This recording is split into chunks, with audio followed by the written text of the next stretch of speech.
al asunto este ya.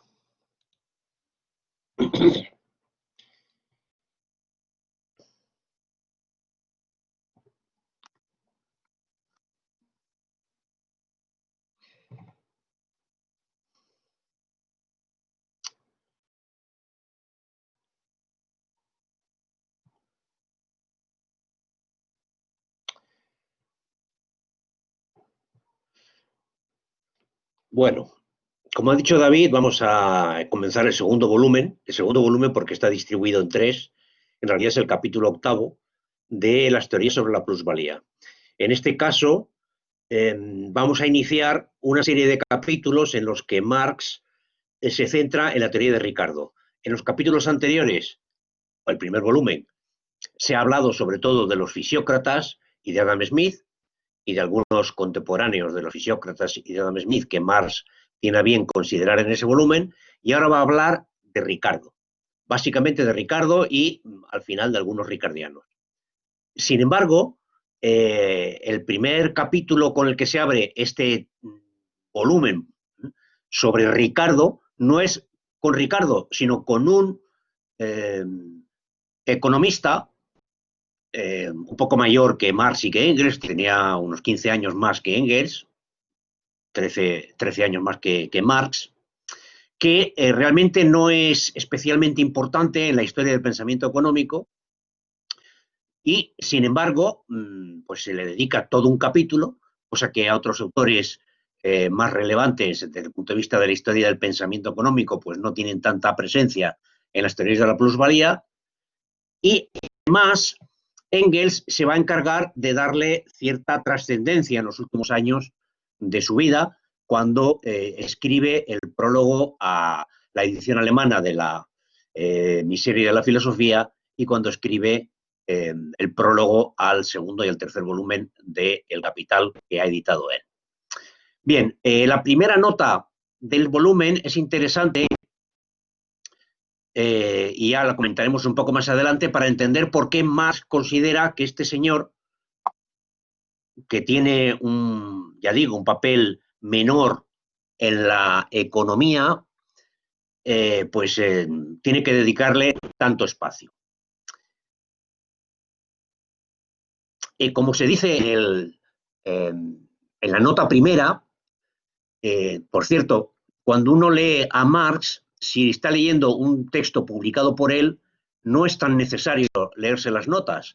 Pero si estamos leyendo el tomo 2, el tomo 3 o el tomo 4, es decir, las teorías de la plusvalía, siempre es necesario dar una lectura detallada, cuidadosa a las notas, tanto a las notas de las ediciones alemanas como de la edición española, porque nos explica muchas cosas para situarnos en el contexto de un material que, como en el caso de este capítulo, es bastante confuso. Va hacia adelante, hacia atrás, comienza a hablar de Rodbertus, luego pasa a Ricardo, vuelve otra vez atrás a Rodbertus. Bien, en esta nota primera nos dice un poco la intrahistoria de la redacción de este capítulo, pero sobre todo en la parte final de la primera nota nos dice lo siguiente. Marx considera que la debilidad mayor de la teoría de la renta de Ricardo es que, como veremos más adelante, es básicamente una teoría de la renta diferencial, lo que en economía contemporánea actual se llamaría una teoría marginal de la renta. La gran carencia, según el señor Marx, de la teoría de Ricardo es precisamente la ausencia de una teoría de la renta absoluta. Pues bien, lo que hace Rodbertus es pretender que, siguiendo la estela de Ricardo, él elabora una teoría absoluta de la renta compatible con la teoría ricardiana. Eso es lo que va a desmontar Marx en este capítulo. Es decir, para Marx, la teoría de la renta de Ricardo necesita un antecedente que es la teoría de la renta absoluta, que no existe en Ricardo. Rodbertus, que escribe después de Ricardo, obviamente, dice que él tiene la teoría ricardiana de la renta absoluta. Y por eso Marx comienza el análisis de la renta de Ricardo con Rodbertus, que es el que aporta, dice, la teoría de la renta absoluta, que luego él destrozará.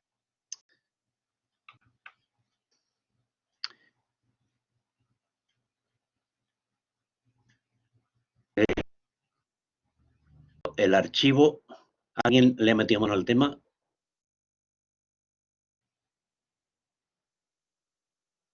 No estáis viendo las transparencias, ¿no? Se ha dejado de ver hace cosa de 30 segundos. Por favor, nadie toque Sí, la presentación. alguien le debió tocar ahí algo. Voy a ponerlo otra vez.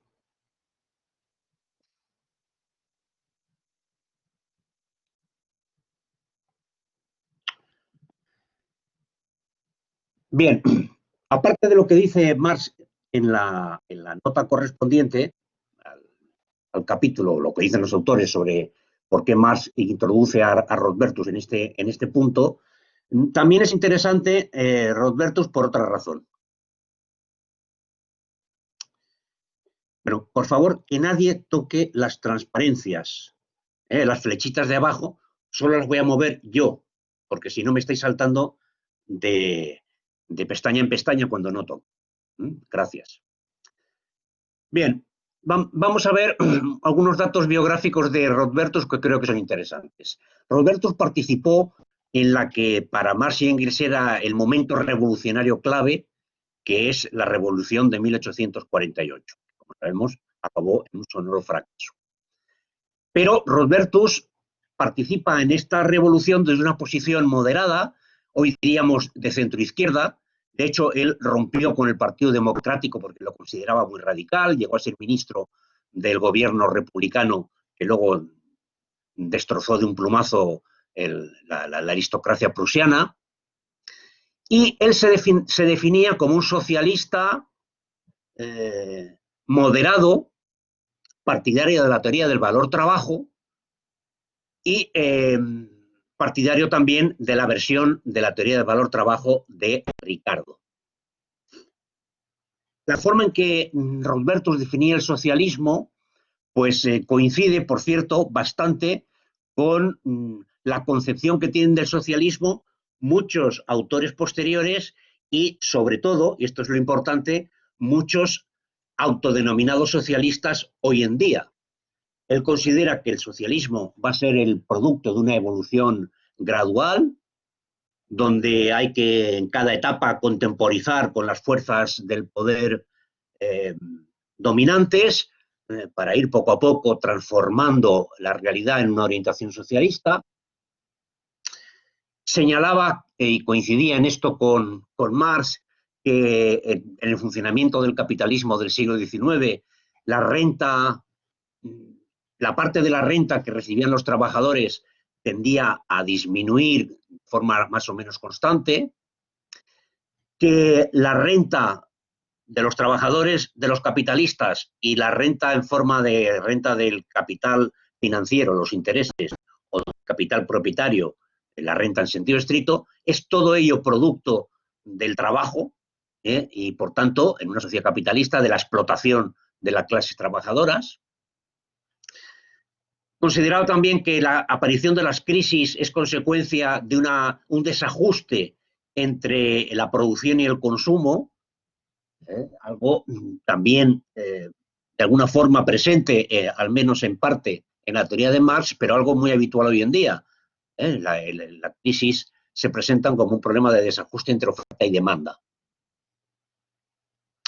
Bien, podríamos decir que Rodbertus, desde nuestro punto de vista, de principios del siglo XXI, pues representa una concepción del socialismo y de la teoría del valor bastante más habitual de lo que debería estar presente hoy en día, precisamente porque Marx se encargó de destrozar teóricamente este tipo de argumentación.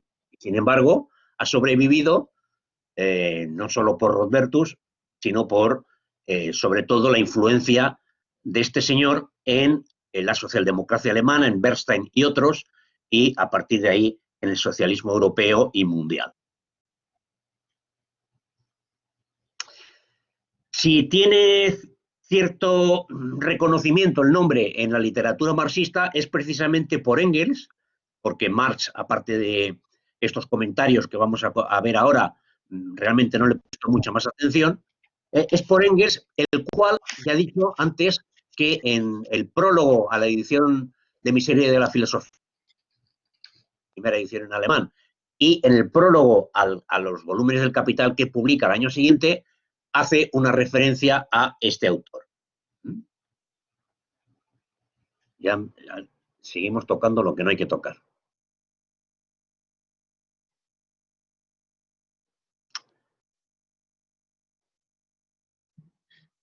Por favor, insistimos en no tocar las flechas que cambian de página en el PowerPoint, porque se cambian para todo el mundo.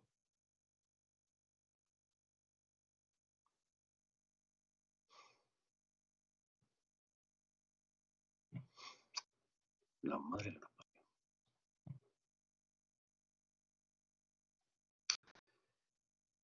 Bien.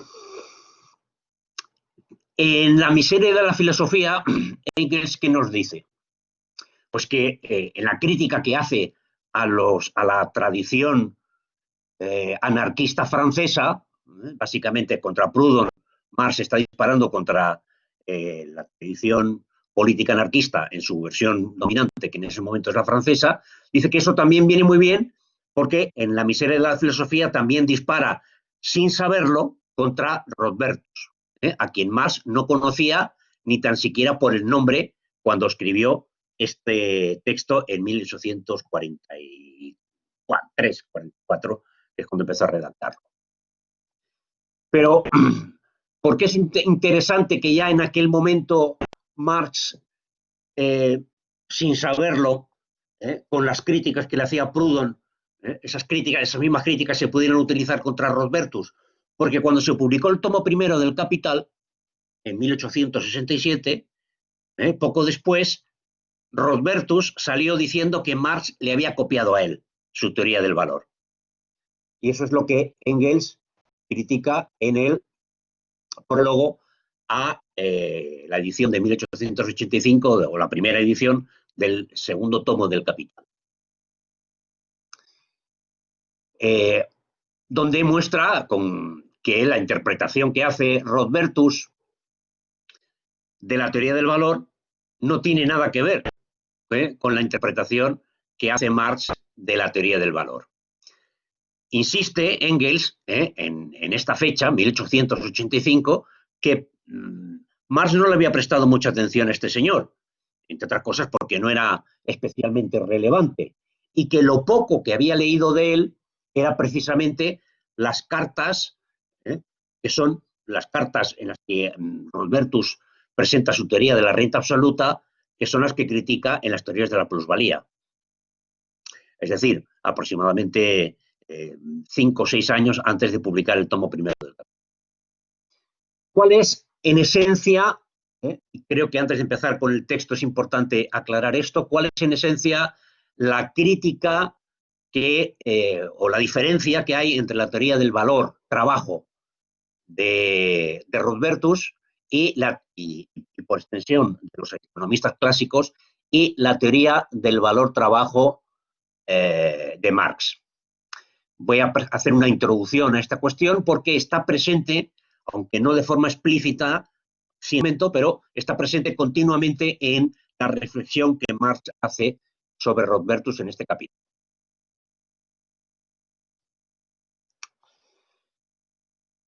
Bien, en primer lugar, ya sabemos, o deberíamos saber, o podemos enterarnos a partir de ahora, que cuando se habla del valor, el valor para Marx es tiempo de trabajo abstracto, tiempo de trabajo general. Por ejemplo, una camisa tiene un valor de uso vinculado a lo que es una camisa, a su ser camisa, y por tanto vinculado al trabajo específico del sastre que ha fabricado, o los trabajadores de la industria del textil, de Zara o de Inditex, que han fabricado esa camisa. Es decir, está vinculada como valor de uso a un trabajo concreto y a una utilidad concreta. Pero eso no es el valor en general. El valor de cambio y el valor en general no hace referencia al trabajo del sastre o al producto concreto en el que se concreta ese valor de uso, en este caso una camisa, sino de energía física y mental que se puede aplicar lo mismo para fabricar una camisa, para dar un concierto de violín o para producir un ordenador. Tiempo de trabajo general es gasto de energía física y mental. Eso es el valor. El dinero es la expresión monetaria de ese valor. El dinero es la expresión monetaria del valor general, del tiempo de trabajo abstracto. El dinero, aunque al sastre se le pague con dinero, a los trabajadores de Inditex se les pague con dinero por su trabajo concreto, el dinero con lo que se les paga no es expresión de su trabajo concreto, sino expresión del tiempo de trabajo general, del tiempo de trabajo abstracto. Por tanto, definir una unidad monetaria, en la moneda es en lo que se concreta el dinero, es definir una cantidad de tiempo de trabajo. Habitualmente, y mientras existía el dinero metálico, todo valor representa una unidad monetaria, pues el mismo que cuesta su producción. Por ejemplo, si una onza de oro, producir una onza de oro cuesta 35, se expresa en 35, una onza de oro se expresa en 35 unidades monetarias dólar, es porque producir una onza de oro cuesta el valor que representan esos 35 dólares. Más en concreto, dado que una onza son 28 gramos, la unidad monetaria, el dólar, representa el tiempo de trabajo general que cuesta producir 0,8 gramos de oro. En el caso de la libra esterlina, como el precio histórico es el que aparece en la transparencia que he puesto, una libra esterlina representa como aproximadamente 4,9 dólares, son por tanto casi 4 gramos de oro. Una onza de oro son 7,2 libras. Una libra son 3,96 gramos de oro. Por tanto, el oro vale como moneda, como dinero, como expresión monetaria del equivalente general del dinero, porque representa una determinada cantidad de tiempo de trabajo general, tiempo de trabajo abstracto.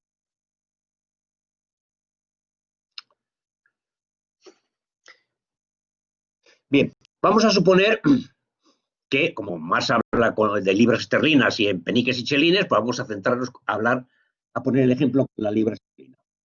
Ya hemos dicho que una libra esterlina representa 3,96 gramos de oro. Supongamos que producir esos 3,96 gramos de oro cuesta 10 horas de trabajo. Por lo tanto, una libra esterlina representa 10 horas de trabajo. Tiene un valor equivalente a 10 horas. Bien, sigamos. Supongamos una mercancía cualquiera. Ya conocemos que Marx, a la hora de organizar el valor que se incorpora en cada mercancía que se produce, lo divide en tiempo de trabajo vivo y tiempo de trabajo muerto. El tiempo de trabajo vivo es el de los trabajadores que fabrican la mercancía y el tiempo de trabajo muerto es el de las máquinas que se utilizan por esos trabajadores para producir la mercancía. El tiempo de trabajo muerto es a su vez producto de tiempo de trabajo vivo de otros trabajadores y tiempo de trabajo muerto de otras máquinas que han ayudado a fabricar esa máquina. Por tanto, en última instancia, todo es tiempo de trabajo. Al tiempo de trabajo muerto, o al tiempo de trabajo indirecto, o como lo queramos llamar, el incorporado en las máquinas, lo llamaba capital constante. Y al tiempo de trabajo vivo lo llamaba capital variable y plusvalía. Porque el tiempo que trabaja cada trabajador se divide en dos cantidades. Una para reproducir su salario, es decir, el tiempo que cuesta producirse a sí mismo, y el resto es lo que constituye la plusvalía, el tiempo de trabajo no pagado, que es el origen del beneficio. Bueno, todas estas cuestiones, doy por supuesto que las conocemos, son simplemente recordar cosas básicas de la teoría del valor-trabajo, pero que son importantes para ver la diferencia entre Rodbertus y Marx, que viene a continuación. Si supongamos que en el caso de la mercancía se han utilizado para cada unidad 5 horas de trabajo de máquinas, trabajo muerto, 5 horas, el trabajador trabaja 10 horas, durante 5 horas reproduce el valor de su salario y las otras 5 no se le pagan y van a constituir después, cuando se venda la mercancía, el beneficio, la ganancia del capitalista. Bien, sabemos que la tasa de explotación en este caso es del 100%. El valor de cada unidad producida será de 5 más 5 más 5, 15 horas de tiempo de trabajo. Por tanto, la expresión monetaria de una unidad de la mercancía A, dado que una libra esterlina son 10 horas y una unidad de mercancía A equivale a 15 horas, pues el precio, la expresión monetaria de una unidad de esa mercancía sería 1,5 libras. Esto es lo que autores modernos denominan el precio directo. Esto es lo que Rodbertus considera que es la expresión monetaria del valor. Simplemente, repito, sabemos cuál es la relación que hay entre la unidad monetaria y las horas de trabajo, sabemos cuántas horas de trabajo cuesta producir la unidad de mercancía, por tanto, una simple regla de 3, si son 15 horas de trabajo y una unidad monetaria son 10 horas, pues necesitamos 1,5 libras, 1,5 libras. Por cierto, que muchos autores que se consideran a sí mismos marxistas siguen considerando que esta es la forma en que se establece la transición de los valores a los precios. Pero nada más lejos de la concepción marxista de los precios. Porque una de las contribuciones fundamentales de Marx es desarrollar la idea del precio de producción, que ya la ha desarrollado a finales de los años 50, está en los manuscritos de los Grundrisse y está también recogida en toda la reflexión que va a realizar a continuación sobre Rodbertus. Para Marx, el precio al que la circulan las mercancías en el mercado no es este, que diríamos 1,5 libras, media libra para pagar a los trabajadores, media libra para reponer capital consumido y media libra de beneficio. No. El beneficio no va a ser el 50%. ¿Por qué? Porque en la sociedad capitalista la plusvalía que la genera cada trabajador individual, la generan cada colectivo de trabajadores en cada empresa particular, fluye como una masa social. Y todos los capitalistas, todos aquellos que compran maquinaria y fuerza de trabajo para producir mercancías, es decir, para obtener un beneficio, esperan que el mercado les dé a todos el mismo beneficio, la misma tasa de beneficio. No es posible que unos capitalistas en un sector ganen, tengan una tasa de ganancia mayor que otros, porque la competencia llevaría a que los capitalistas que están ganando menos inviertan en esa rama. Aumenta la producción y disminuya la ganancia. Supongamos que hay dos mercancías. La primera ya la hemos visto, una unidad de la mercancía A tiene un valor de 15 horas.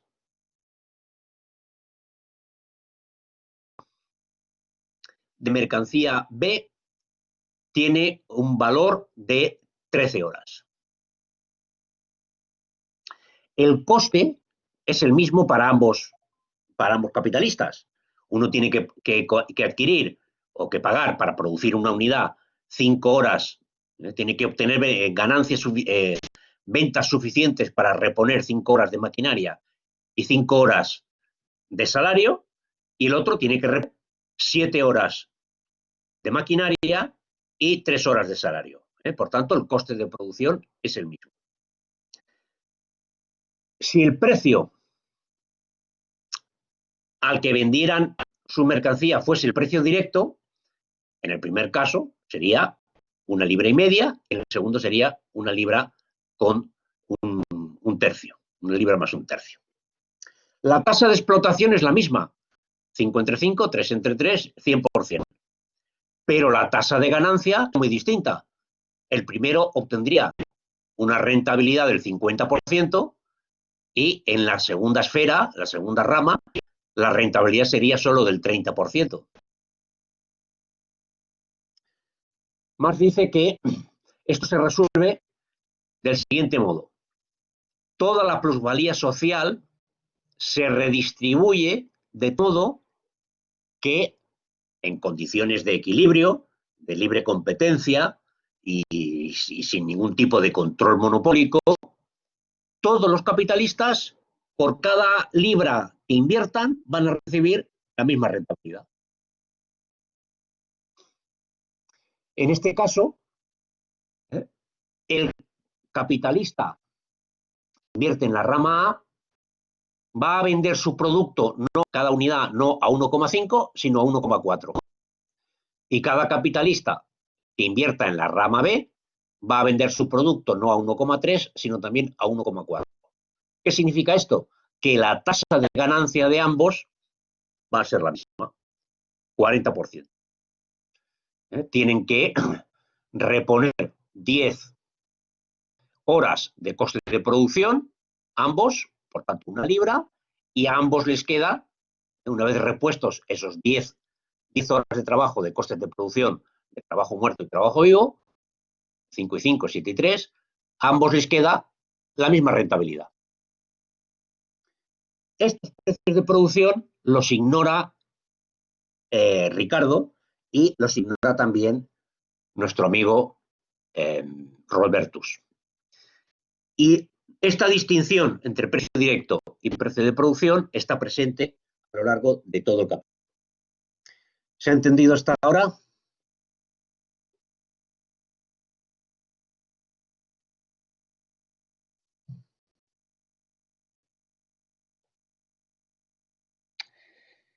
Bien. Seguimos. En esta ocasión no vamos a ver todo el capítulo completo, sino solamente la primera parte.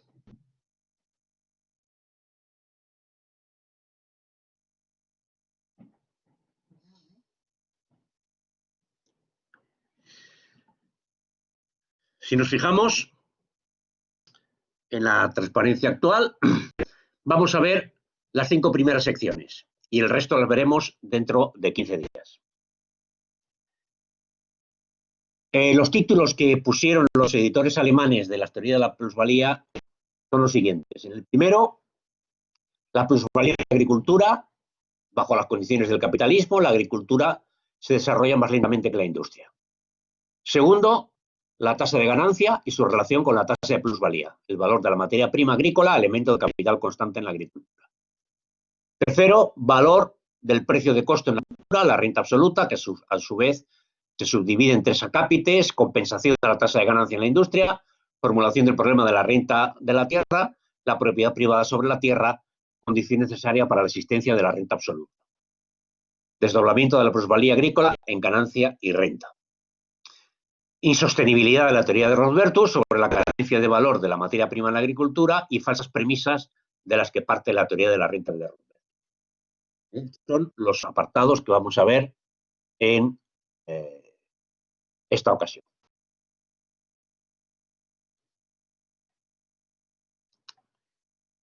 En el primero de ellos, Marx, reflexiones un poco deslavazadas sobre cómo se produce el aumento de la productividad en la tierra. Recordemos que Ricardo desarrolla su teoría de la renta diferencial a partir de la utilización de de tierras de distinta calidad. Marx, aunque no lo cita directamente a Ricardo, sí que está pensando que esta es una concepción muy limitada de lo que es la productividad agrícola, porque la productividad no depende exclusivamente de la tierra, de la fertilidad del suelo, sino que depende, sobre todo, más que de la fertilidad del suelo, de el trabajo y el trabajo que se aplique a ese suelo. También es cierto que, como está pensando también en las cartas que Rodbertus ha redactado con el tema de la teoría de la renta absoluta de la tierra, y en algún momento habla que el sector agrícola es muy particular,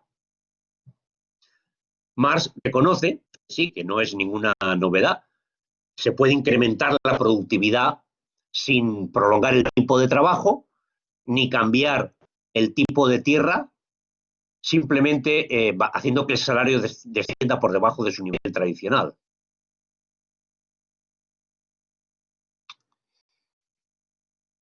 Así se daría una posibilidad de renta como consecuencia de una, diríamos, sobreexplotación de los trabajadores agrícolas. Pero eso supone considerar que el salario de los trabajadores agrícolas no es igual al salario medio.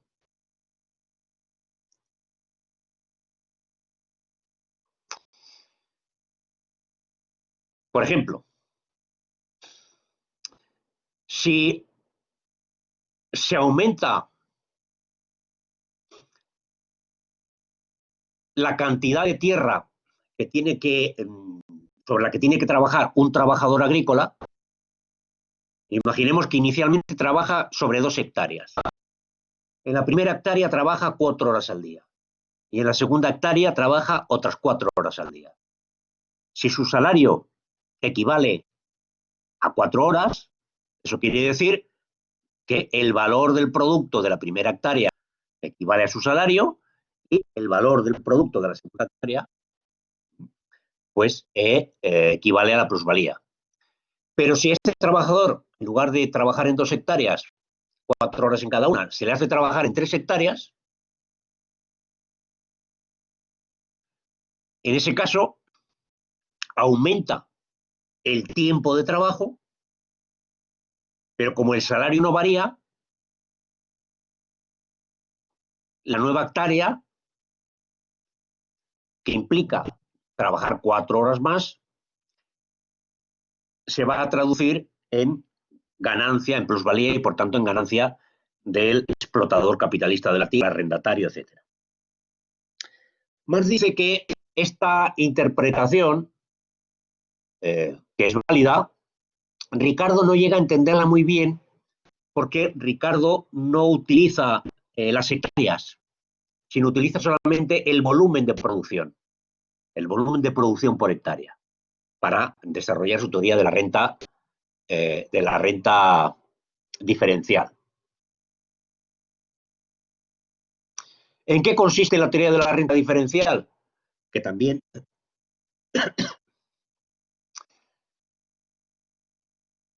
pues imaginemos que la tierra que se utiliza es toda la misma calidad.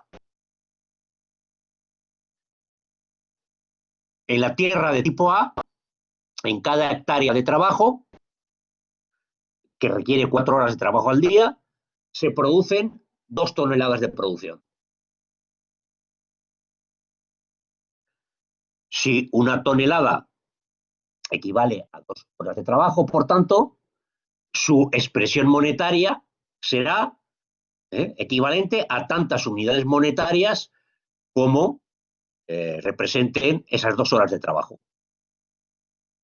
En el caso que veíamos antes, si una libra fueran 10 horas de trabajo, en este caso una tonelada costaría, claro, se ha introducido hace poco, no en la época de Marx, pero sería, una tonelada costaría la quinta parte de una libra esterlina. Supongamos que esas 2 toneladas por hectárea de tierra tipo A satisface suficientemente la demanda. Pero aumenta la población, aumenta la demanda, aumenta el consumo, pero no hay más tierra de tipo A. No hay más tierra de la fertilidad que permite obtener 2 toneladas aplicando 4 horas de trabajo. El siguiente tipo de calidad de tierra disponible es la de tipo B. Pero en este tipo de tierra, 4 horas solamente suministran 1 tonelada de producción. Por lo tanto, la expresión monetaria de 1 tonelada en este tipo de tierra será el doble de dinero que el del anterior. Como la mercancía se tiene que vender, en este caso la producción agrícola, se tiene que vender a un precio que permita cubrir costes, el precio mínimo será el doble que el del anterior, que el que se podía vender en la anterior circunstancia cuando solamente había tierra más fértil utilizándose para la producción agrícola. Desde el momento en que el precio se ha multiplicado por 2, el precio por tonelada, eso significa que el que produce en la tierra B cubre sus costes y el que sigue produciendo en la tierra A no solamente cubre sus costes, sino que la diferencia se la embolsa en forma de ganancia extraordinaria, que en el caso de la tierra, esa ganancia extraordinaria se denomina renta, renta de la tierra. Si se utilizara aumentar la demanda, el consumo, y hubiera que utilizar una tierra de tipo C, en ese caso el precio se triplicaría, por ejemplo, con lo cual el que antes no obtenía renta tipo B empezará a tener una renta y en las de tipo A, la más fértil, la renta aumentará más todavía. Esta es la teoría de la renta diferencial o de la renta marginal.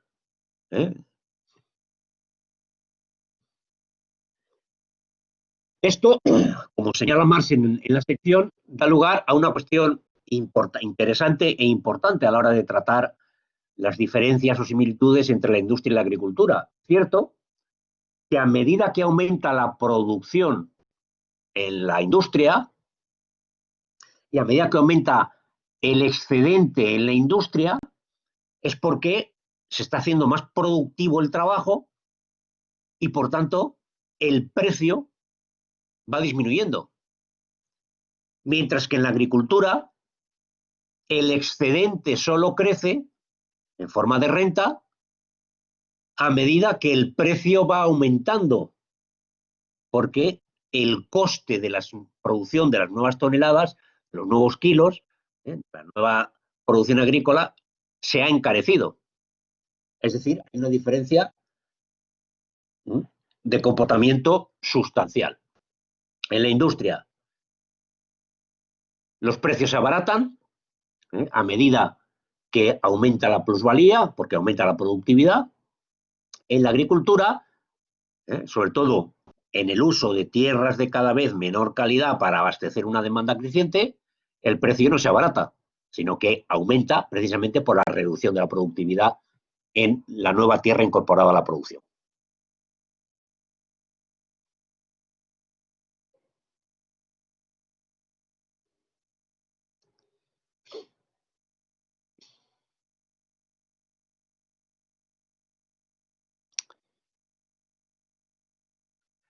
Bien, se pregunta Marx también en esta sección si el precio agrícola, a medida que va desarrollando la renta diferencial, tal como lo explica Ricardo y como lo explica Rodbertus, si el precio va aumentando,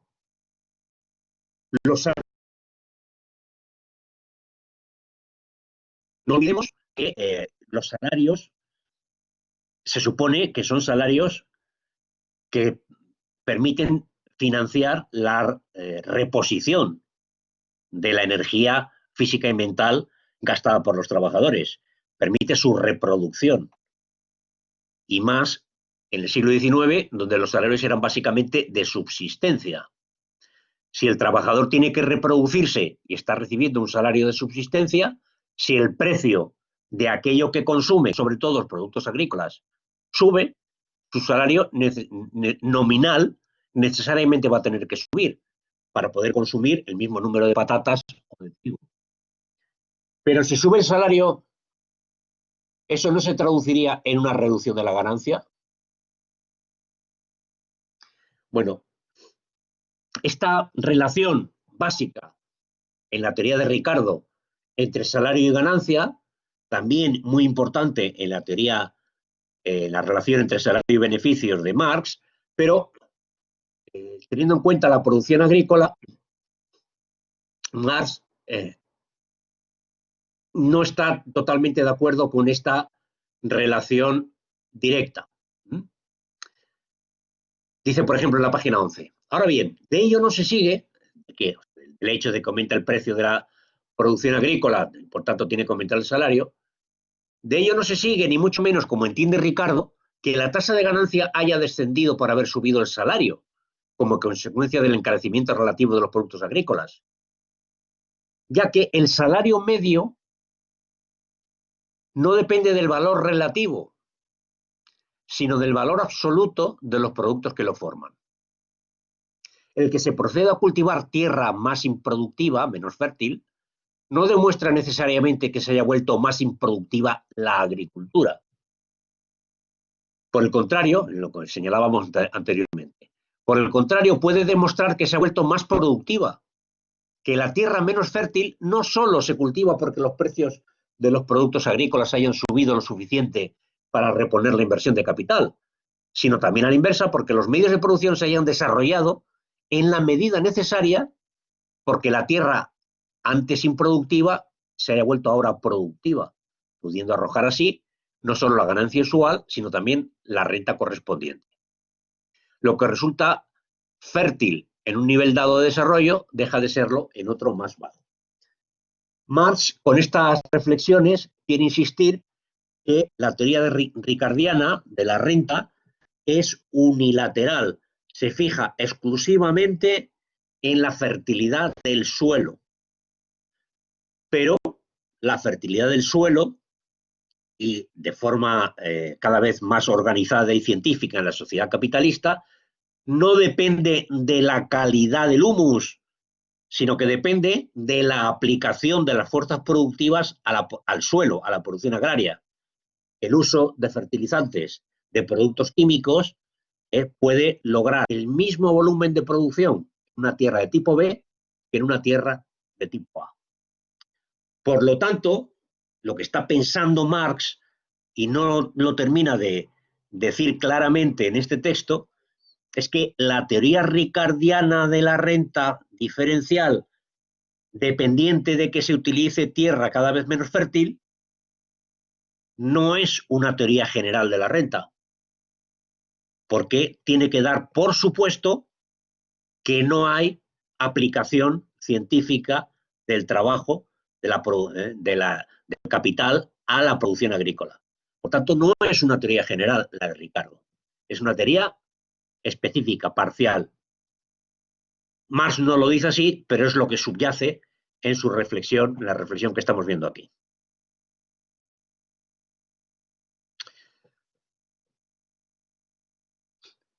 En el segundo apartado del capítulo, Marx vuelve otra vez con Rodbertus. Lo había abandonado un poco en la reflexión anterior, ahora vuelve a él. Y más o menos nos dice lo que he puesto en estas expresiones. La tasa de ganancia sabemos que es la relación entre la plusvalía y los costes de producción, capital constante y capital variable. Pero Rodbertus, como quiere encontrar un diferencial de ganancia que vaya, hace la siguiente operación. El capital está formado, capital constante, perdón, está formado de maquinaria, de capital fijo, de elementos para la producción y también de materias primas. Pero en la agricultura, las materias primas que se utilizan, dice Rodbertus, provienen de la propia producción agrícola. Por ejemplo, si queremos plantar patatas, primero hemos cosechado patatas, apartamos unas cuantas de las patatas cosechadas y las volvemos a sembrar. Queremos sembrar trigo, recolectamos trigo, apartamos algunas simientes que nos llevamos al mercado y los volvemos a plantar. Es decir, la materia prima básica agrícola proviene de la propia producción agrícola. Entonces, ¿qué es el juego malabar que hace Rodbertus? Dice, bueno, la ganancia agrícola, la tasa de ganancia en la agricultura se calcula de la misma forma, pero como el capital constante, que son materias primas, no forma parte de lo que el agricultor tiene que comprar para producir, porque lo produce él mismo, esa parte del capital constante no existe en la agricultura. Por tanto, el denominador será más pequeño en la agricultura y, por tanto, la tasa de ganancia será más alta que en la industria, donde pues, la valía unitaria será la misma, pero además de comprar bienes de capital, hay que comprar materias primas. La diferencia entre la tasa de ganancia mayor en la agricultura por no tener que pagar materias primas, que comprar materias primas en el mercado en forma de mercancías, y la tasa de ganancia industrial, que tiene que incorporar el coste de las materias primas que hay que comprar en el mercado como mercancías, es el origen de la renta. Así pretende Rodbertus haber desarrollado la teoría de la renta de Ricardo, más allá de propio Ricardo, descubriendo la teoría de la renta absoluta. Todo esto Marx lo destroza en esta sección y en otras. En la página 13 se dice, el problema que se plantea es este. ¿Puede la desaparición de uno de estos tres elementos, las materias primas, el capital constante en forma de materias primas, incrementar la tasa de ganancia, no la de plusvalía, en la proporción en que desaparece? Y, en el fondo, la reflexión de Marx le lleva a decir que este planteamiento es absurdo. Sería, por tanto, ridículo decir, con respecto a la agricultura propiamente dicha, que no forma parte de ella ninguna clase de materias primas, y materias primas además con el carácter de mercancías, ya sea que ella misma las reproduzca o las traiga de fuera, comparándolas como mercancías. Sería tan ridículo como decir que para el productor de máquinas no forma parte de su capital, como elemento de valor de él, la máquina que él mismo emplea. Es decir, en una empresa que fabrica fresadoras, máquinas fresadoras, las fresadoras que utiliza las produce él mismo, la misma empresa.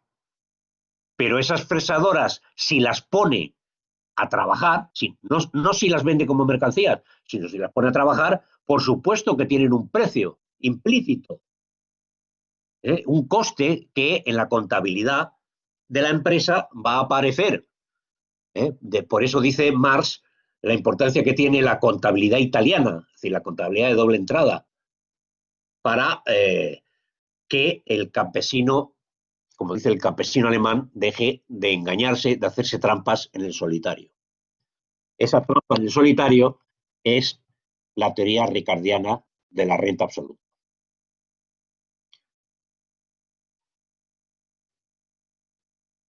En el apartado 3, Marx nos dice lo siguiente.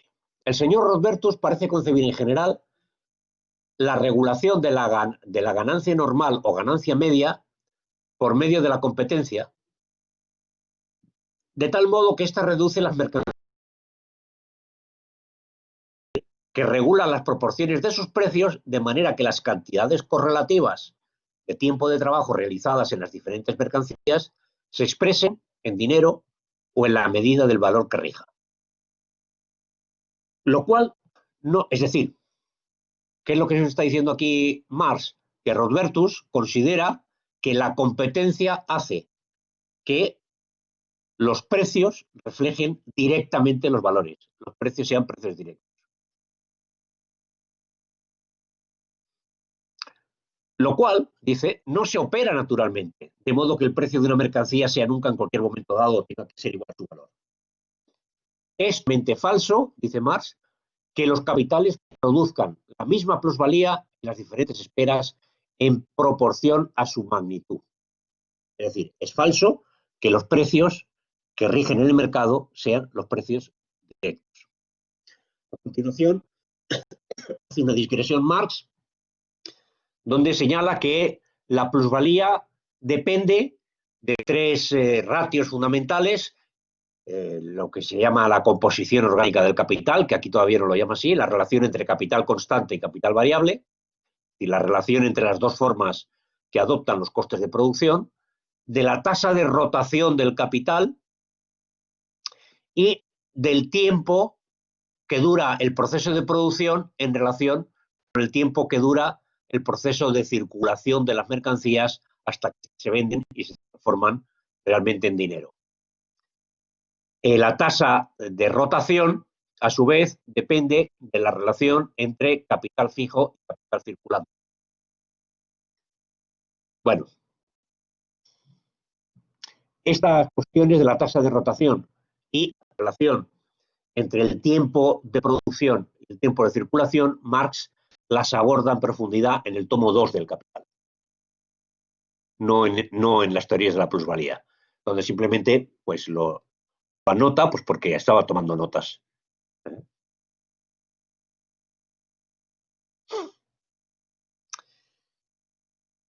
Frente a la concepción de los precios directos de de Rodbertus, Marx insiste, de nuevo, vuelve otra vez al tema, en el apartado 3. Y nos dice que las distintas partes del capital, en la esfera de la circulación, se comportan entre sí como se comportarían si nos representásemos la suma global de los capitales que forman el capital de las clases capitalistas como una magnitud sobre la que se calculara la plusvalía total, haciendo caso omiso de la esfera en que el capital global la engendra. Y sigue.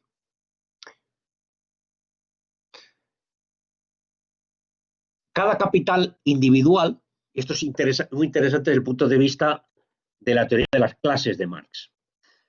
Fijémonos aquí puesto que en el tomo 3, en el volumen 5, página 99, hay una reflexión similar a esta.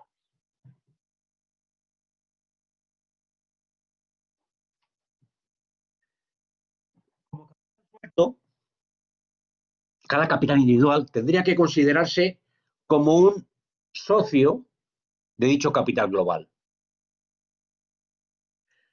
Y la ganancia que obtiene cada uno depende del volumen del capital, es decir, del número de acciones medidas por el capital invertido, que, del que es propietario cada capitalista. Por tanto, si un capitalista ha invertido 100, esperará obtener la misma rentabilidad de esas 100 que un capitalista haya obtenido 200. La misma rentabilidad, no la misma masa de ganancias, sino la misma tasa de ganancias.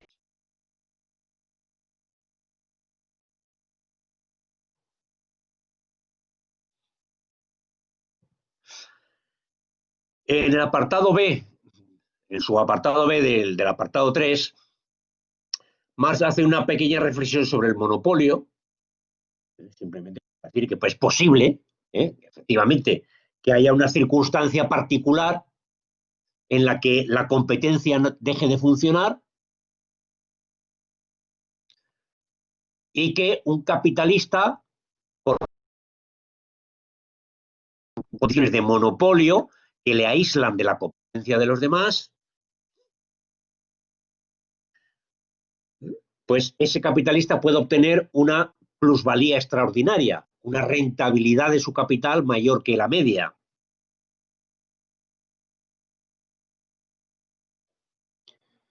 Pretender que en el caso de la agricultura se obtiene una rentabilidad diferente a la que se obtiene en el capital en general, en el capital industrial, supone, según Marx, en la teoría que defiende Rodbertus, dar por supuesto que la producción agrícola disfruta de alguna forma de monopolio.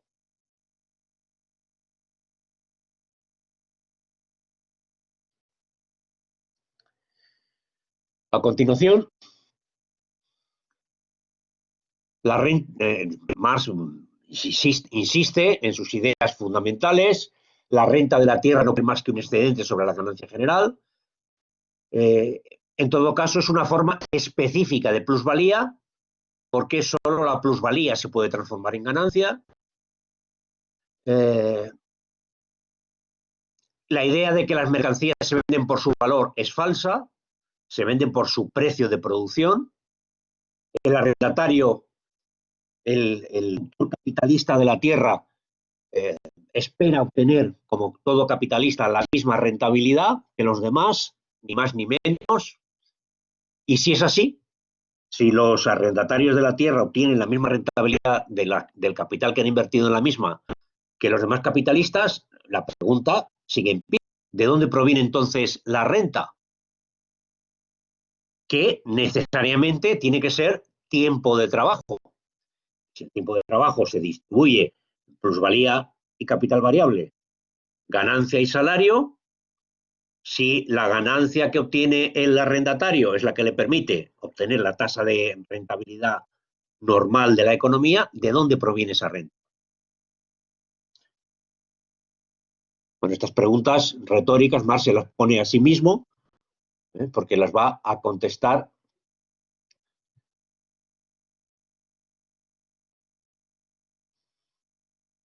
más adelante. La mercancía que arroja la renta de la tierra, el precio al que se vende, es decir, la mercancía agrícola, si hay renta, es, bajo cualquier circunstancia, un precio que arroja más de la ganancia media, generada por la tasa general de ganancia del capital. Es decir, el capitalista agrícola espera, insisto, obtener la rentabilidad media. Si además tiene que generarse una renta,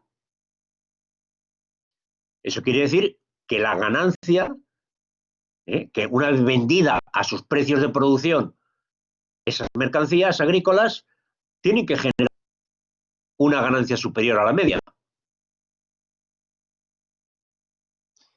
Un agricultor, un arrendatario que invierte su capital en esta esfera de producción, vende su mercancía a precios que, además de rendirle la ganancia media a él, le permite al mismo tiempo ceder a una tercera persona, al terrateniente, un excedente extra.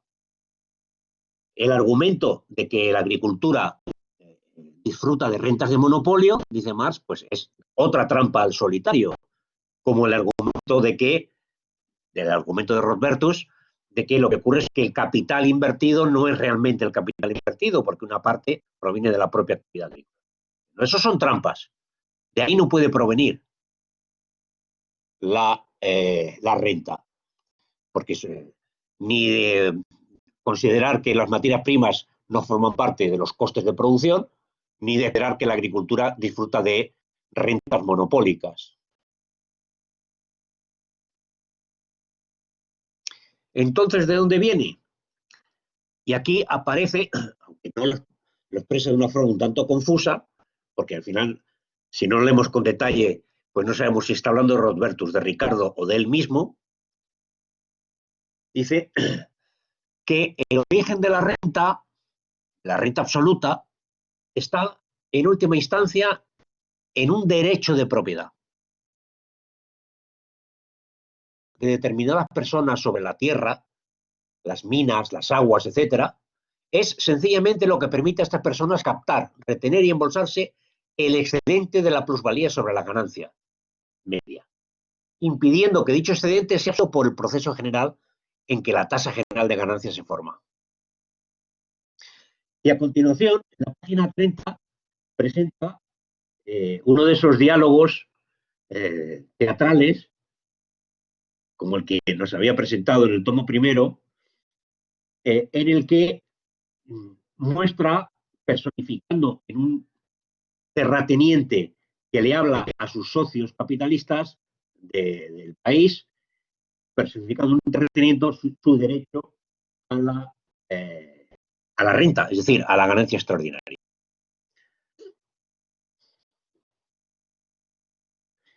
El propietario de la tierra, de las minas, etcétera, de esos recursos naturales que no son producto del proceso de trabajo, sino que son apropiados por una cuestión jurídico-política, el propietario, en este caso el terrateniente, dice: si quieres que te permita usar esta condición de producción, tendrás que contentarte con obtener tu ganancia media con apropiarte solamente la cantidad normal de trabajo no retribuido.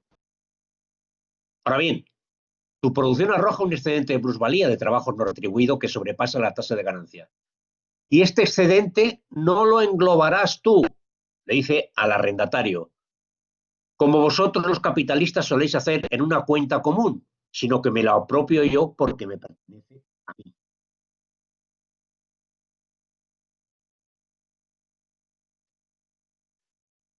Bueno, sigo con no lo he puesto aquí, en la página 30. Y no tienes por qué quejarte del trato, ya que tu capital te deja en esta esfera de producción el mismo beneficio que en cualquier otra. Y se trata además de una esfera de producción muy rentable. Tu capital arroja aquí, además del 10% de trabajo no retribuido que forma la ganancia media, un 20% de trabajo no retribuido excedente. Este excedente tienes que pagármelo a mí. Y para poder hacerlo, añades al precio de la mercancía el 20% de trabajo no retribuido, procurando no embrollar estas cuentas con las de los otros capitalistas. Es decir, el derecho de propiedad sobre los recursos naturales no producidos, dice Marx, hace que del total de trabajo excedente expresado en la producción agrícola, solo se incorpora a la cesta común el que equivale, el necesario para hacer la renta media de todos los capitalistas, también de los capitalistas agrarios. Pero el excedente que sobrepase esa cantidad no se mete en esa bolsa común de esos socios de los que hablaba antes, sino que se lo apropia directamente el propietario de los medios naturales, el propietario de la tierra, el terrateniente.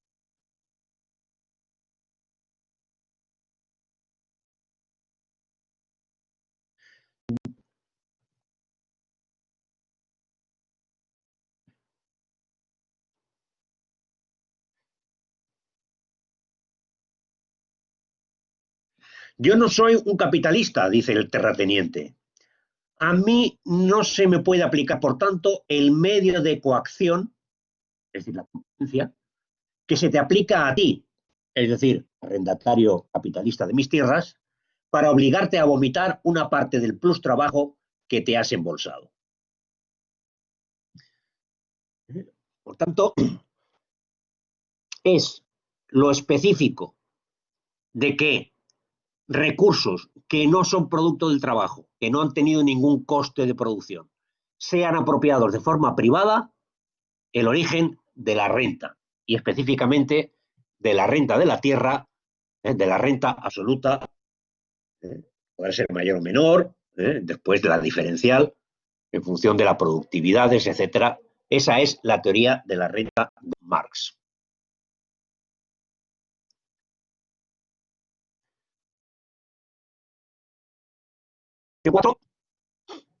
Pues insiste en que lo que dice Rodbertus vuelve otra vez al tema anterior, que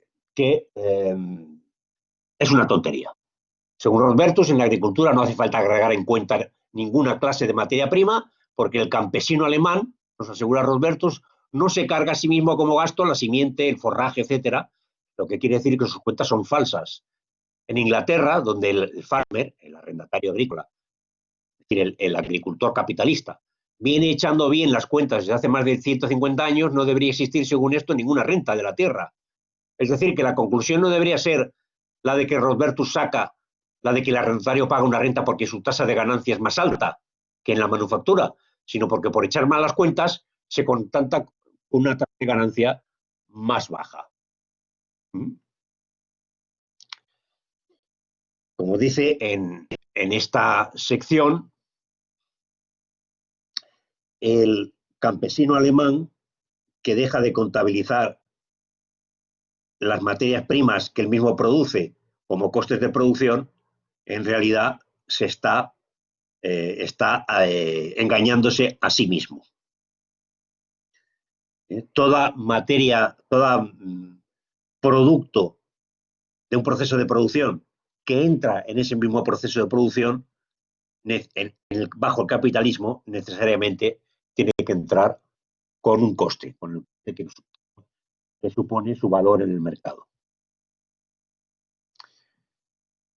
Finalmente, en el apartado 5, Marx sintetiza pues, todos los errores de la interpretación de Rodbertus de este asunto.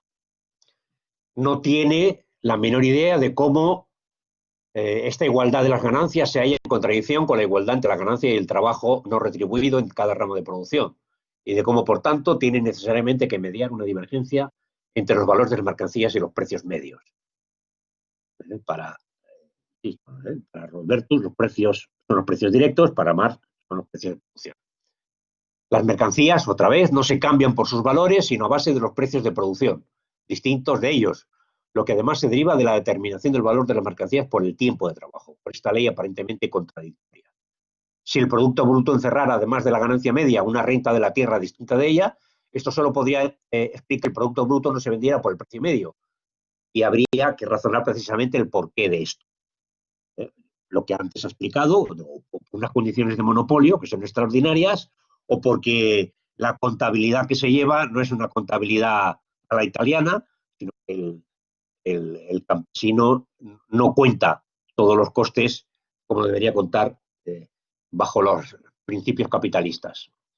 La magnitud de la plusvalía, y esta es aquí la parte de la renta, ya que la renta se concibe por general, la diferencia de la ganancia y la renta del suelo, depende solamente del trabajo directo y no del deseo del capital fijo, del valor de las materias primas ni de ninguna otra parte del capital constante. En algún momento Rodbertus viene a decir que los residuos de la producción en la medida en que son diferentes entre unas ramas y otras, también generan costes distintos en unas ramas y otras, a pesar de que el capital adelantado sea el mismo en una y otra. Dice que Marx aquí, que en realidad Rodbertus trata de meter de contrabando los residuos para poder sacar a hurtadillas la materia prima. El tema que le interesa. Ambos elementos, la máquina y la materia prima, entran en el proceso de trabajo, pero ninguno de los dos figura en el proceso de valorización. El proceso de trabajo es el proceso de producción de la mercancía. La mercancía, el valor que va a valorizar es el valor añadido por el trabajo. El tiempo de trabajo directo, actual. El tiempo de trabajo de los trabajadores que han producido con esas máquinas y esas materias primas. Y ahí no entra ni el coste de la materia prima ni el coste de la maquinaria. De modo muy extraño, dice, vuelve a decir, tendría que funcionar la cabeza del campesino que calculara como ingreso el cuarter de trigo que vende y registrara como inversión el que confía a la tierra como simiente.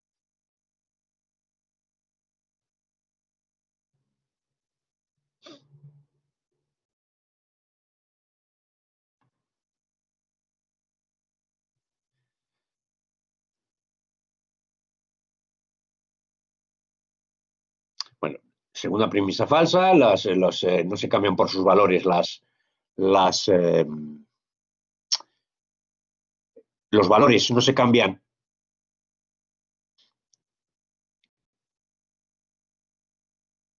el precio al que se intercambian no equivale al valor directo, sino al valor ponderado por el precio de producción. Tercera, el valor de las materias primas. La idea de que el déchet de la maquinaria no entra en el cálculo del capital, sino que entra en el capital variable.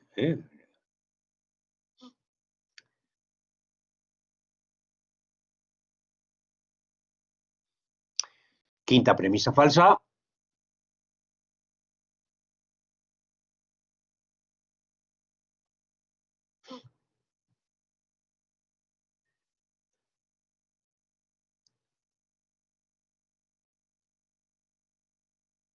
El problema de Rodbertus es que intuye algo, intuye que hay una diferencia entre la explotación capitalista de la tierra y la explotación capitalista industrial.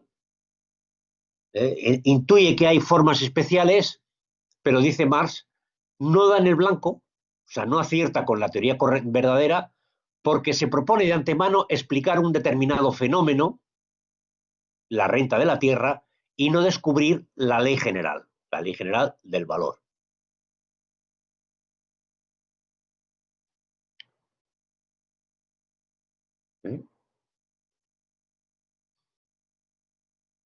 Todos los productos agrícolas entran como mercancías en el proceso de circulación, incluso aunque no salgan de la propia finca en la que se van a reutilizar como simientes. Bien, esto es básicamente lo que aparece resumido en la primera parte del capítulo 8, que continuaremos dentro de 15 días.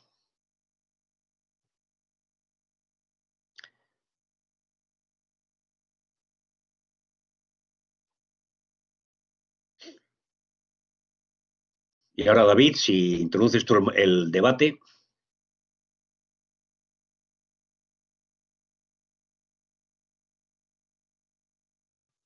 Bueno, que pues cualquier persona que quiera participar puede darle al botoncito de levantar la mano que está abajo al lado del micrófono y vamos dando la palabra. También se pueden escribir preguntas o comentarios en el chat si alguien no quiere decirlos por micrófono, o sea que como prefiráis, cualquier duda, comentario, apreciación, pues hablamos.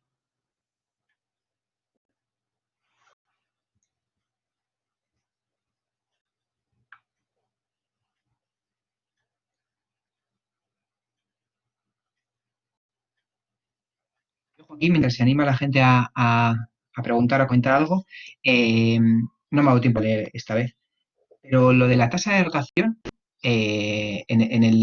has dicho tasa de rotación, ¿verdad? No rotación meramente, porque en el libro 2 no recuerdo yo, o sea, recuerdo la rotación, los ciclos, la velocidad de rotación, pero no recuerdo que Marx hablase de una tasa de rotación. Así que no sé si de las teorías de plusvalía al libro 2 eso desapareció o qué pasa ahí. Lo que viene a decir Marx es que para producir plusvalía hay que utilizar capital fijo y capital circulante. El número de veces que entre en el proceso de producción el capital circulante y se mantenga constante el capital fijo puede variar de unas industrias a otras, por ejemplo, y la relación entre capital fijo y capital circulante. En algunas empresas el capital fijo puede ser mínimo, prácticamente no utilizar capital fijo, por ejemplo. Imaginemos una empresa que no utiliza capital fijo. Todo es capital circulante. Luego, en la tasa de ganancia tiene que reponer todo el capital constante. Imaginemos, por el contrario, una empresa o un sector, una actividad en la que no se utiliza capital circulante, materias primas, sino solo máquinas, que duran 10 años. Cada año hay que reponer, es la ganancia que se va a obtener, tiene que reponer únicamente la 10ª parte de ese capital invertido. No el 100%, solo el 10%. Por eso la relación entre capital fijo, capital constante fijo y capital constante circulante, que sí aparece en el tomo segundo en varios momentos, es uno de los componentes que determina la masa de plusvalía que se genera y la distribución de la misma entre los distintos capitales.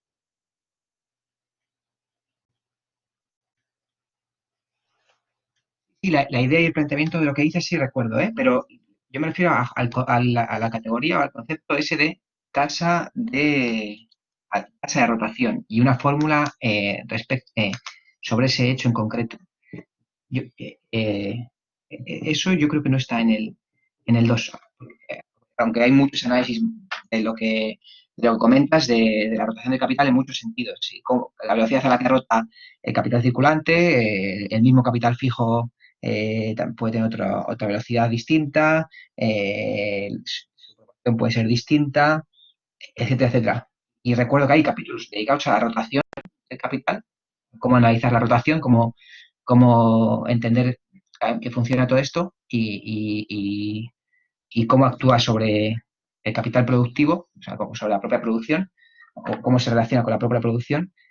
Pero eso, justo la categoría esa de tasa de rotación, creo que no está en el libro 2. Bueno, tendríamos que revisarlo, pero nos saca un poco. Es interesante el comentario que haces, habrá que revisarlo. Pero nos saca del comentario de la renta de la tierra, que es en el que estamos. Habría que verlo.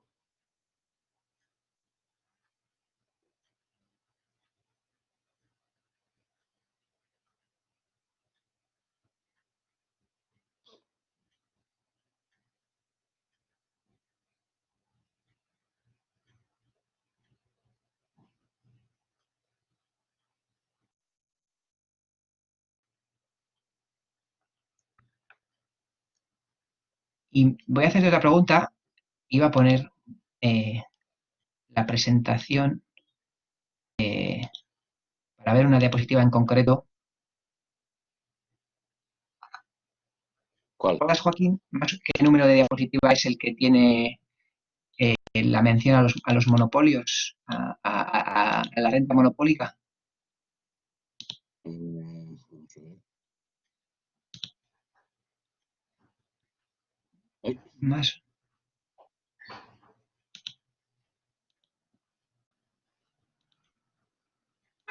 Es uno que menciona el tema urbano y... Ya antes. Hombre.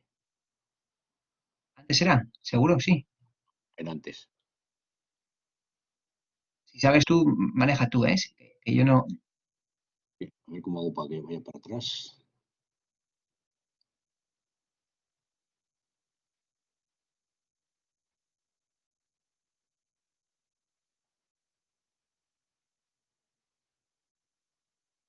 Vamos, la pregunta es hasta qué punto es anecdótico la cuestión de la renta monopólica, porque ahí Marx habla hasta de ramas enteras, ¿no? Ah, mira, es aquí, ¿no? Sí, siglo XXI.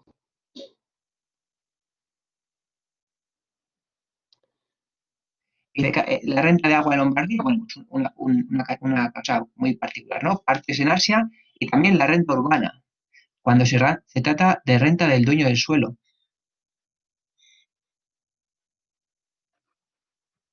Y luego está la otra cosa que es la renta del propio suelo eh, industrial también, cuando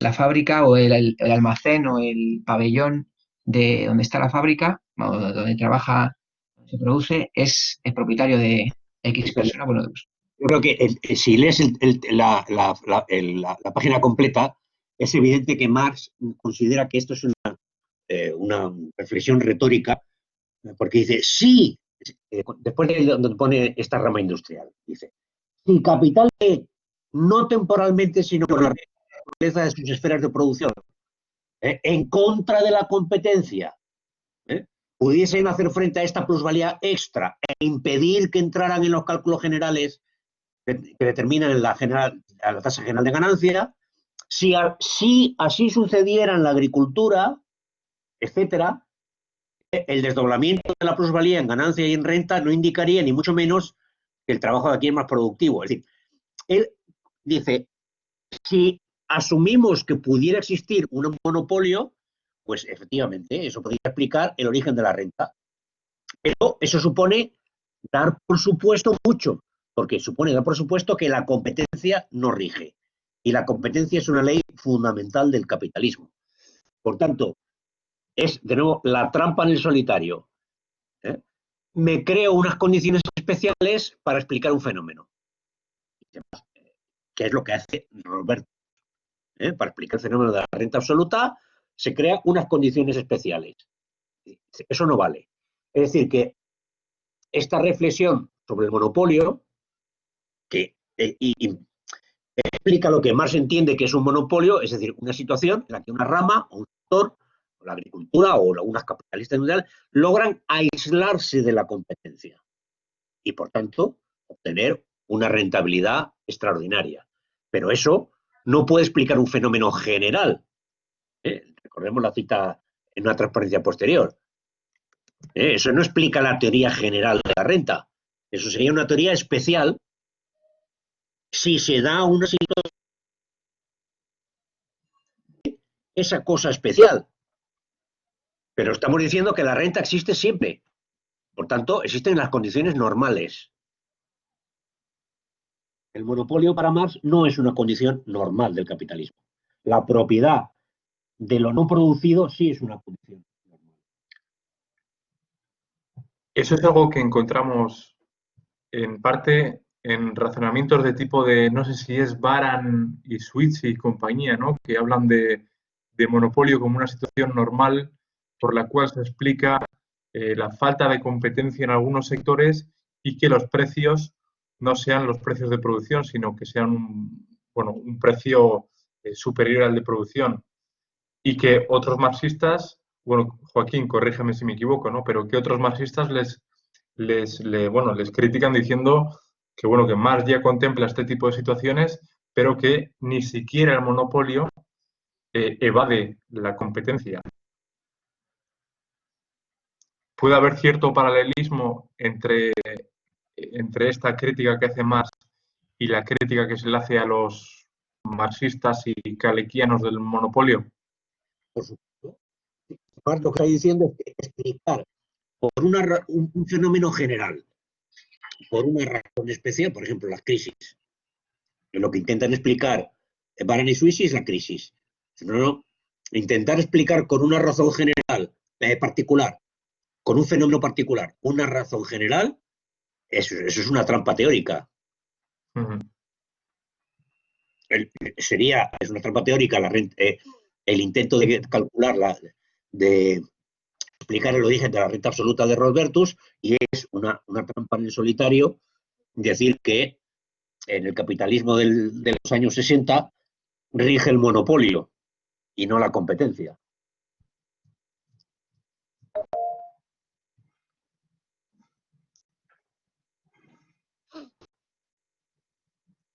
Dale, Víctor. Entonces, estamos diciendo que el monopolio representa una característica particular dentro de un modelo, es decir, es una cuestión no anecdótica, pero casi. Claro, el monopolio es su explicación de la crisis, como explican los kadekianos y como explican los marxistas que definen el capitalismo en monopolio, sería la sobreproducción, ¿no? La falta de demanda efectiva. Entonces, podríamos extrapolar el argumento de que se está cometiendo un error en el sentido de que efectivamente la sobreproducción juega un papel en las crisis. ¿Se podría extrapolar ese elemento de que el monopolio es una parte particular del sistema capitalista a las crisis, en el sentido de que la sobreproducción es también un elemento un tanto particular que no se convierte en regla, en el sentido de, bueno, el capitalismo siempre tiene sobreproducción, lógicamente, ¿no? Pero una sobreproducción tan excesiva que rompa con la demanda y que genere de esta forma un colapso. ¿Podríamos entender que eso es también una particularidad, como lo es el monopolio? Lo digo como porque, vamos, de la idea de capitalismo monopolista surge esta teoría de las crisis. Bueno, sí, si nos fijamos, por ejemplo, en la respuesta de Sweezy, no de Baran porque se murió, pero la respuesta de Sweezy a sus críticos, él lo que dice que, que depende del nivel de análisis. A nivel de la teoría general, las categorías generales no se pueden explicar a partir de circunstancias especiales.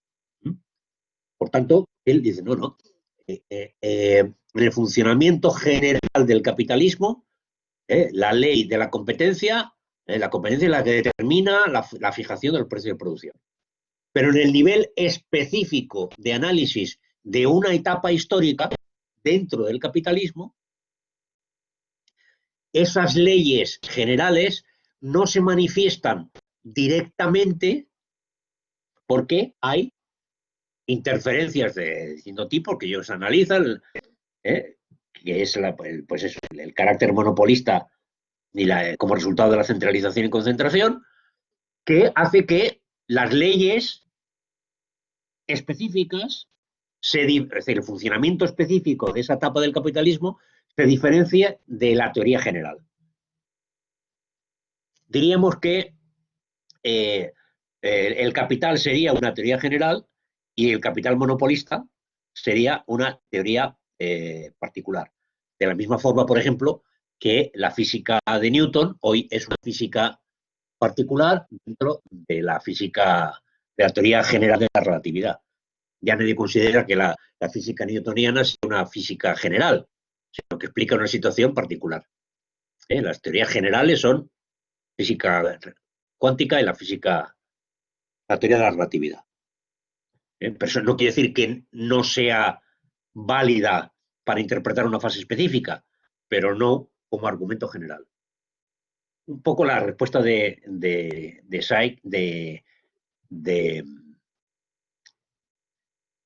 Sweezy va por ahí, que está recogida en varios números de la Monthly Review, diciendo que ellos elaboran una teoría específica.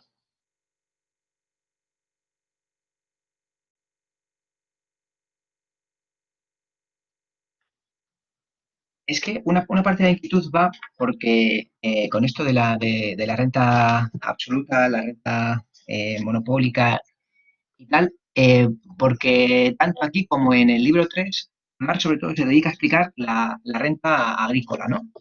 Pero sabemos que él da ejemplos, ¿no?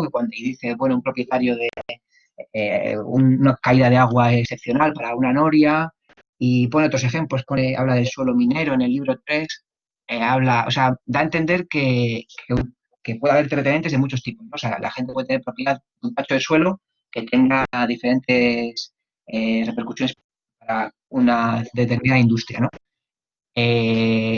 Entonces, aparece en ese parrafito aparece el propietario del suelo urbano, pero cuando desarrolla, digamos, ya más detalladamente la renta, la está desarrollando en torno a la cuestión agrícola, que creo que es porque está discutiendo con Ricardo porque Ricardo, si no recuerdo mal, comenta que los precios de agricultura, si aceptamos la renta absoluta, serían precios monopólicos, ajenos a la ley del valor, y que entonces no.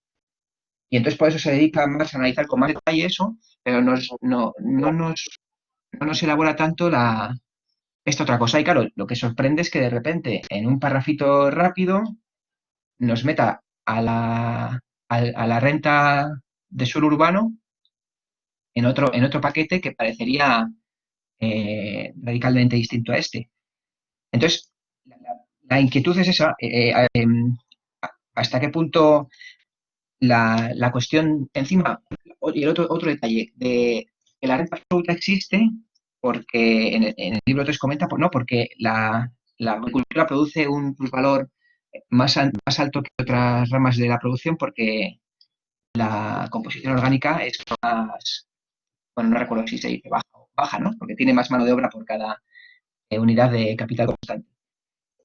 Pero eso también implicaría que a medida que se desarrolla técnicamente la agricultura, si llegase a estar en la composición media de la composición orgánica media, esta explicación no nos funcionaría. ¿Por qué Entiendo, no? ¿no? Sí, vamos a ver. Lo interesante de estos párrafos que aparecen así de pronto, de esa explicación de la renta absoluta a partir de un derecho de propiedad y de un derecho de propiedad sobre algo que no ha sido producido, vuelvo a insistir, pues es francamente sorprendente, pero al mismo tiempo muestra cómo en el análisis de Marx se van interrelacionando las clases sociales. El terrateniente es un parásito heredado de épocas pretéritas. Por lo tanto, si efectivamente la composición orgánica del capital en la agricultura fuese a composición media, la plusvalía que se generaría coincidiría con la media. No habría lugar para la renta. Por tanto, para la renta de la tierra. Por tanto, a medida que se va avanzando en el desarrollo de las fuerzas productivas aplicadas a la agricultura, la contradicción entre el capitalista, entre el capital y los terratenientes, entre el capitalista agrícola y su terrateniente particular, entre la clase de los capitalistas y la clase de los terratenientes, se va agudizando. Y quien lleva las de perder ahí, obviamente, es el capitalista, el terrateniente. Joaquín, ¿eso ocurre efectivamente? ¿O encontramos una mixtura de grandes oligarcas que poseen capital y tierras y capital financiero y capital productivo? Vamos a ver, el país donde la agricultura está más industrializada, es decir, mayor composición orgánica del capital, es Estados Unidos. En Estados Unidos ya no hay terratenientes. Todos los farmers, de los que habla Marx, todos los farmers son grandes empresas capitalistas. No hay arrendamiento de la tierra.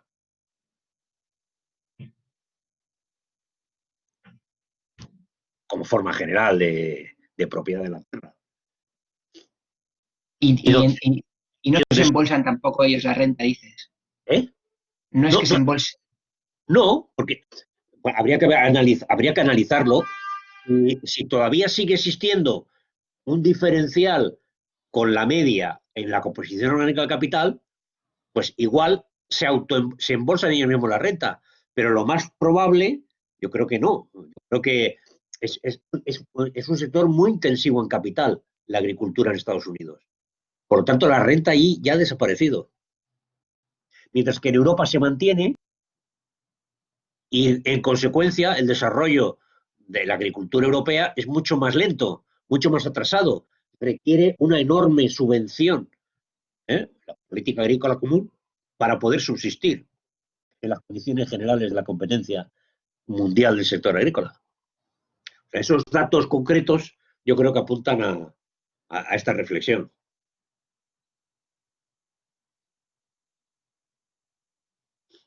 Sí, no, la verdad es que es muy interesante la idea de la desaparición de de la renta, la absorción por el capital de la propiedad de la tierra. Lo que pasa es que, claro, no sé, me intriga en el sentido de que, pues, bueno, también hay otros sectores, ¿no?, que siguen siendo meramente rentistas. Bueno, habría que hacer análisis concreto. ¿Cómo que? Que habría que hacer el análisis concreto de la gente, de todos los sectores que viven de la renta, que viven de rentas.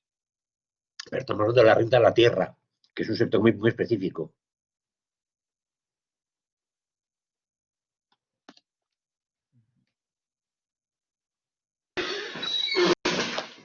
Podemos hablar de la renta de la tierra, claro, pero podemos hablar también de la renta del capital dinerario, del dinero.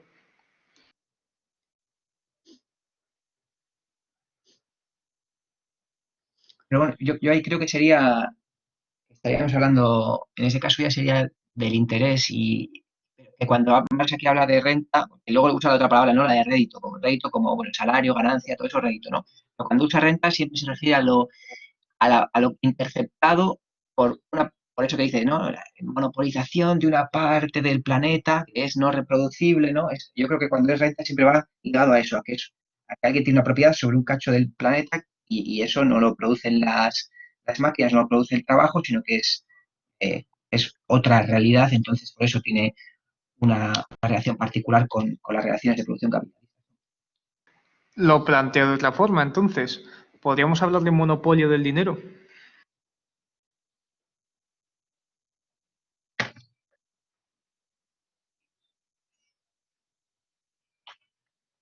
Pues hombre, pienso que la burguesía tiene el monopolio de los medios de producción y como clase y bueno, del dinero no, porque los volúmenes de dinero también está, pero diría que es otra cosa. Bueno, eso nos llevaría a la discusión que están planteando Saig y Lapavistas, por ejemplo, que dicen que en el sector financiero también se ha generado todo ese rollo de que hay una ganancia que no proviene del capital, del trabajo. Pero yo insisto, es muy interesante, hay que leer con cuidado, con detenimiento, porque ahí hay mucha... Cuando aparecen estos diálogos entre monólogos en la teoría de la plusvalía, hay mucha información teórica. Fijémonos, por ejemplo, en lo que dice el terrateniente a su capitalista agrícola. Ahora bien, tu producción arroja un excedente de plusvalía de trabajo no retribuido que sobrepasa la tasa de ganancia. Esto no lo meterás en la cesta común, etcétera. Me lo queda yo porque yo no soy capitalista, tú confórmate con la tasa media, pero confórmate con la tasa media sin meter en la media esta parte que es mía. Lo que decíamos antes. Es decir, primero, toda retribución del capital o de la propiedad es trabajo, plusvalía. ¿eh? Por lo tanto, el sistema financiero no sería exactamente igual. Estamos hablando de otra cosa diferente. Y en segundo lugar, lo que decíamos antes, porque el sector agrícola, menos intensivo en capital, genera un excedente de plusvalía de trabajo no retribuido que sobrepasa la tasa de ganancia media de la economía, esa diferencia no la vas a meter para que la tasa media sea un poquito más grande, sino que me la vas a pasar a mí como derecho de propiedad. Pero esta página 30-31 tiene mucho intríngulis.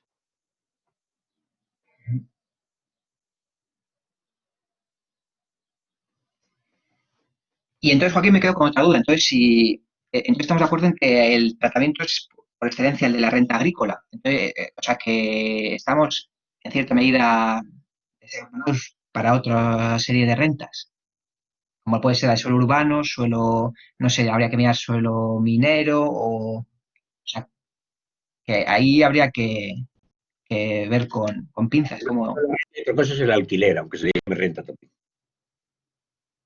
¿Cómo? Que una cosa es la renta y otra es el alquiler. Podemos hablar de renta financiera, pero el interés no es la misma categoría que la renta de la tierra. No me refiero a eso. Yo me refiero a otras, a que se use la tierra Ah, o no, el suelo urbano sería exactamente. Hombre, lo que ocurre es que con la especificidad que el suelo urbano se utiliza una vez para construir encima una mercancía o una fábrica, es decir, una empresa de producción de mercancías, una vez y se acabó. Mientras que la tierra agrícola, cada ciclo, cada periodo de producción, cada año, sigue produciendo. Creo que el tratamiento sería diferente. yo estaba pensando, por ejemplo, en los pabellones que se alquilan. Los pabellones que alguien compra, compran pabellones y lo alquila a empresas. Pero es que un pabellón es una mercancía producida. Pero está sobre, o sea, sí es una mercancía, pero está sobre un terreno. Bien, pero el terreno es otra cosa. El pabellón, el pabellón es una mercancía producida, que tiene un valor. Sí, sí, pero se paga también el suelo. Tú cuando compras o sea, hay son ambas cosas. Es una mercancía, pero también se compra ese suelo. Independientemente de la mercancía, independientemente de ese pabellón concreto. Pero se compra o se alquila. Pensemos que una gran parte del suelo industrial es suelo común, no es suelo privado. Una gran parte del suelo industrial se ha construido sobre los remanentes que quedaban en todos los países de suelo de propiedad común. Suelo municipal, suelo, suelo municipal fundamentalmente. Con lo cual, bueno, requiere un análisis más detallado del asunto. Por tanto, no hay un derecho de propiedad privada sobre el mismo. Pero yo creo que no es por casualidad que en la reunión del año pasado de la URPE, la Unión para una Economía Política Radical, hubiera un montón de ponencias sobre la renta del suelo, la renta agrícola y esta discusión que estamos teniendo sobre si es trasladable a las finanzas, algo parecido a una teoría de la renta, etc. O sea que es un tema que está de moda hoy en día.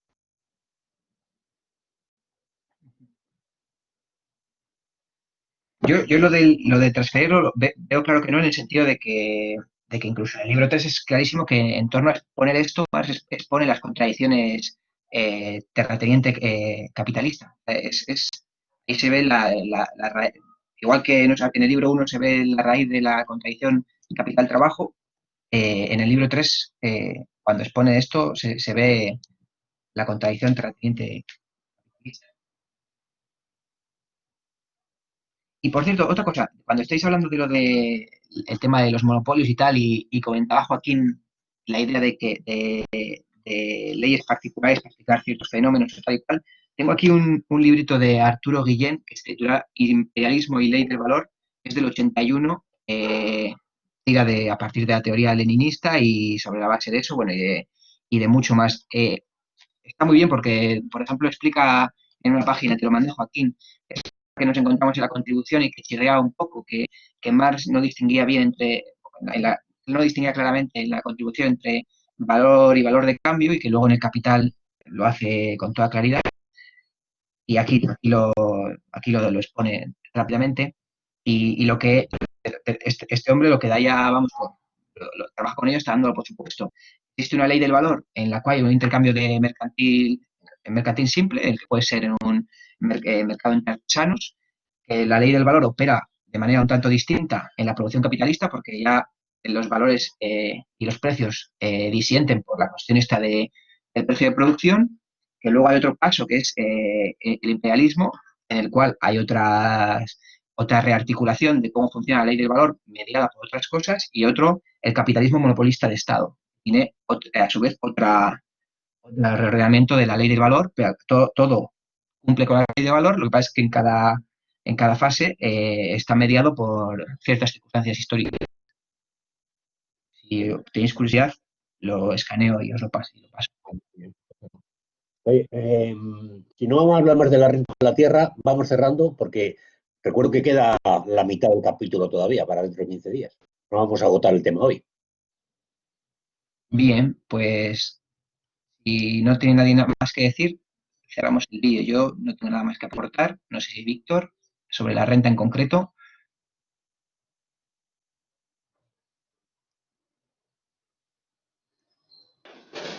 Sí, una cuestión sencilla. Entiendo que esto se extrapola perfectamente a la minería, a los combustibles fósiles, etcétera.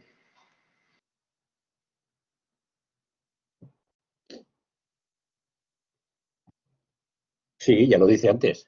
La propiedad privada de determinadas personas sobre la tierra, las minas, las aguas, etcétera, es lo que permite a estas personas captar, retener y embolsarse el excedente de plusvalía sobre la ganancia, impidiendo que dicho excedente sea absorbido por el proceso general en que la tasa de ganancia se forma, por la bolsa común de la plusvalía de los capitalistas. Página 27.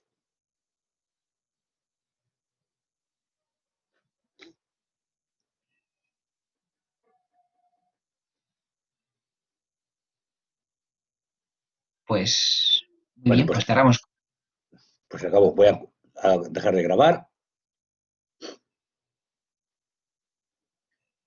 Muy bien. Detener grabación.